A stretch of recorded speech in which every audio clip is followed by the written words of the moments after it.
Hello everyone, welcome back to CryptoCache. Thank you so much for joining me here. Happy Tuesday to you. If there is such a thing, I said happy Monday yesterday and people were like, what is that?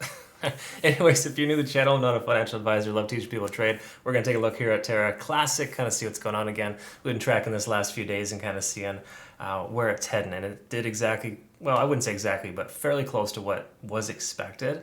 And obviously we'll take a look at that and much more. So if you're new to the channel, not a financial advisor, love teaching people to trade once and more, I do have a Trading Academy community and signal group. If you'd like to check that out, link in the description below. I provide you with the Trading Academy, teach you how to trade.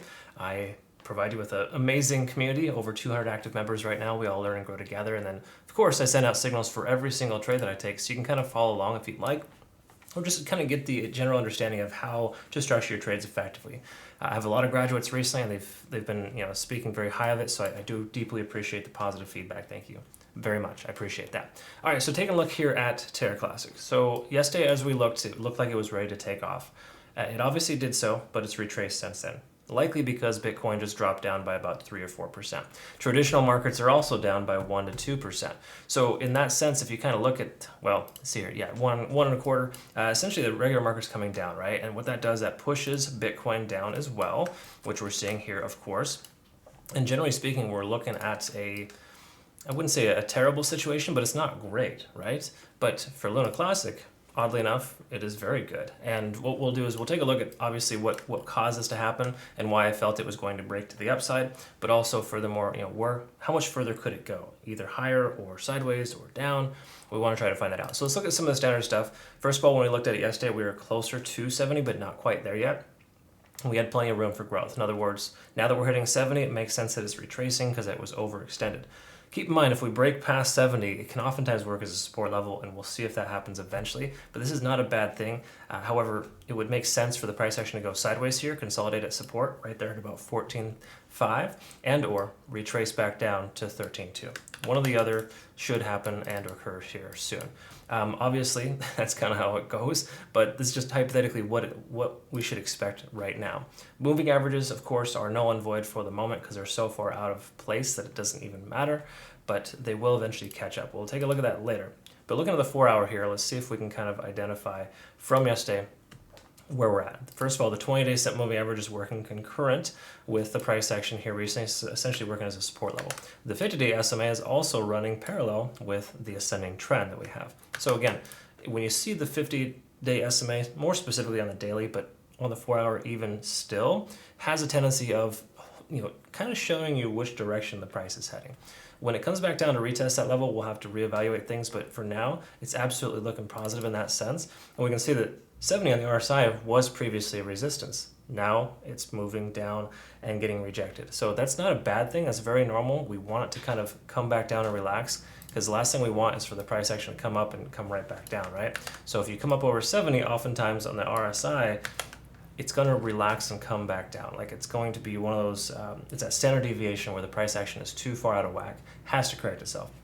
When you see that happen on the 4 hour, it's more likely to pull back. So hypothetically, I know it's easy to say now, had you seen the price action up here when it broke through 70 on the RSI, that would have been a great place to exit because you can see how overextended it is. I mean, it's up almost 20% in like a 4 to 8 hour period. So that's quite a lot of movement, and you got to recognize that those things must come down. So I have a lot of community members that actually specifically trade off of that standard deviation. When the price action gets too overextended, that's when you take a trade. I'd like to take that strategy too, just more so on a longer time frame per se, just more so like more of a swing trade rather than a day trade. But the 4 hour time frame really helps you identify that. So if you are a day trader, use the 4 hour time frame to kind of help identify that. We also were experiencing a potential convergence yesterday on the MACD.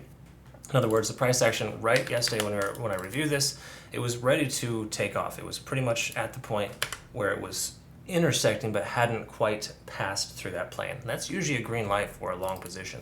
Again, inverse applies as well for the downside for a divergence on the MACD when the 12 intersects with the 26 in a downward fashion. That being said, though, if we take a look here, we can also see that the price action continued to retest this level. Okay, and it was right about this point here yesterday where I was mentioning, hey, it's probably going to take off. It'll come up, break that resistance level, and use it as a support. What do you know? Came up, broke out, and took off. Again, unfortunately, it took off while some of us were sleeping, at least here in the States. But hey, it's positive, right? If you had an open position, I would recommend consider taking some profits. So we don't know how much further it'll come back, but if it were to come back, the good standard, the two things that would be appropriate would be for the price to consolidate right here and continue higher. The second most appropriate thing would be for it to come back down here and retest this level and continue back up. The reason why I say those are appropriate is because you see these most recent highs. That's essentially what the new low should be. So the price action shouldn't go much lower than the previous highs. That's essentially what we're looking for. If it breaks down below the most recent highs, then we've lost the ascending trend and the potential for further downside is higher. Okay, that's the general concept of how that works. Taking a look at the 1 hour, of course, we want to kind of identify a couple things. We're going to probably be well above the cloud. We certainly are. So if you have a long position open, lagging span has an intersect with the price action, so we're all well and good there. Conversion lines over the baseline, we're obviously well above the cloud. So in that sense, if you kind of see all that, all green lights there. So basically, I always recommend taking some profits, of course, but you want to let it ride, you possibly could. Just recommend, again, always take a little bit if you can. Me personally, I like to take at least 60% in my first position, sometimes 70 or 80%, because of the fact that if it pulls back and comes back to break even, you're still ahead of the curve. You're still taking profits. Again, you can't get super greedy in this market right now, especially with the bearish market and Terra Luna essentially, Terra Classic essentially being the most, okay, let me just show you the charts here. Look at all this red. All right, that's like a lot of the major coins. And this one is up almost 12% on the day, right? So even though, yes, it's retracing, it did very well overnight. And generally speaking, if you're not taking your profits, you're doing it wrong, okay? So try not to be one of those. Of course, if this is your HODL portfolio or whatever, I wouldn't recommend, of course, a coin like this for that. But if it was, then different story altogether. But if we're talking day trade or swing trade, you should have taken some profits by now, regardless of how nice this does look, because again, the likelihood of the price pulling back to at least this level is high, and it's also equally as high, in my opinion, for us to see a 13.2 potentiality as well. Okay, again, just some things again to think about. It's totally your choice at the end of the day. Whatever your risk tolerance tells you, it's up to you. But those are things I like to work on in my trading academy with my community. So, if you want to benefit from that, I might want to, I might urge you to consider becoming a community member. Taking last look, of course, at the sequence of numbers here. And this is what's fantastic. I love to see this. Happens quite often in trading, whereas with TD sequential, it basically tells us when we've hit an exhaustive state. So if we take a look here previously, we hit an 8 and the price pulled back. Okay. Now that wasn't over-exhausted or overextended, but when you have an 8 or a 9, basically implies we've got 8 to 9 hours of continuation in that direction. And as you very well know, trading occurs in patterns. It's up and down. It's not consistent. It's never static. That being said, if we can see here, we can see 1 through 9. We hit a 9 up here, big ass pullback, and then of course the price action is trying to level itself out. Okay, so again, a lot of different schools of thought here. You could say that that's a specific type of pattern that's breaking out, but generally speaking, where it's at right now, it makes sense that it's going to consolidate and or retrace, right? Because again, we had an extreme overextension here. We got well outside the standard deviation, and let me go ahead and show you what a standard deviation I'm talking about. First of all, with Bollinger Bands, you can see how the price action got well outside of that upper lead, and the same thing with the volume weight average price too. If you were to see this here, VWAP is telling us, hey, the price is way too high outside of the norm based on the amount of volume we have. So even though there was increased volume, the price action was way too far outside of that norm, and it had to come down and pull back. And look at how it's just kind of hugging this volume weight average price line. That's a good sign where it's at right now. This is healthy consolidation. It's looking good.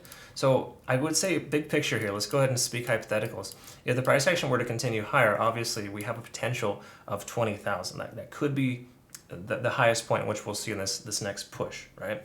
However, the likelihood of that is lower if we don't consolidate. Okay, so we need to have some consolidation, hopefully at about 14.5, possibly even 13.2 once more to bounce off that key level support and to continue higher. But we can see right now, 16,000 is a point of contention. The price action is not willing to get past that point yet. One last thing to note is we could see a very a potential cup and handle pattern here. So it'd be actually wonderful if the price action came up to retest that level, get rejected, and then to essentially bounce off of the 13,200, this new key level support. Okay, those are things that I'm going to be looking for. All right, so that's essentially where we're at here for Luna Classic, Terra Classic, whatever you want to call it. And I would say it's mostly good. just make sure that you take some profits, because the likelihood of it pushing up from here a lot higher is pretty low. It could make a slow grind upwards for sure, but it's more likely to grind down for a little while before it increases and recovers.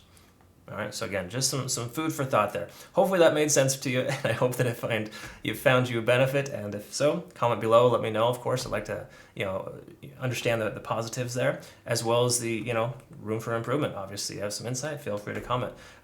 Last thing but not least, you want to become a community member, CryptoCache.tech is a site, link in the description below. I do offer discounts for third world countries and military as well. So thank you so much for your service. We'll see you in the next one. Have a great rest of your day.